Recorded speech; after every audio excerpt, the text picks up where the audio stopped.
এই যে দেখেন দুধের ছাগল, দেখেন মাশাআল্লাহ দহন করতেছে, দেখেন দেখেন কি পরিমাণে দুধ হয় এটা থেকে। এটা হচ্ছে একটা বিটল ছাগল, বিটল ছাগল থেকে কি পরিমাণে দুধ হয় একটু দেখেন। আমিও হেল্প করি নাকি,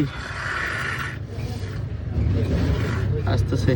এই দুধটা তুলে নেয়, উপরে তুলে নেয়, এই যে দেখতেছেন না পাটা এরকম ফাঁক করে আছে দুধটা উঠায় নিচ্ছে উপরে। পরে আবার দেখবেন যে যখন ছাড়া হবে বাট, তখন আবার মানে দুধ আবার নিচে নামাই দিবে।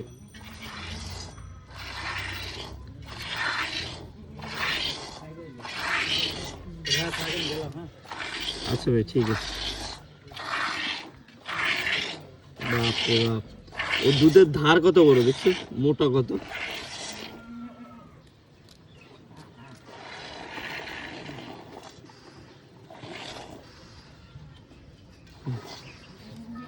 মাশাআল্লাহ মাশাআল্লাহ।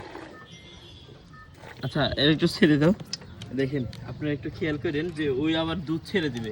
এতক্ষণ দুধ উপরে তুললো, টেনে তুললো, আবার ছেড়ে দিবে, কিছুক্ষণের মধ্যেই ওর দুধ আবার ছেড়ে দিবে, আবার দুধ হয়ে যাবে। অলরেডি আস্তে আস্তে নামা শুরু করছে।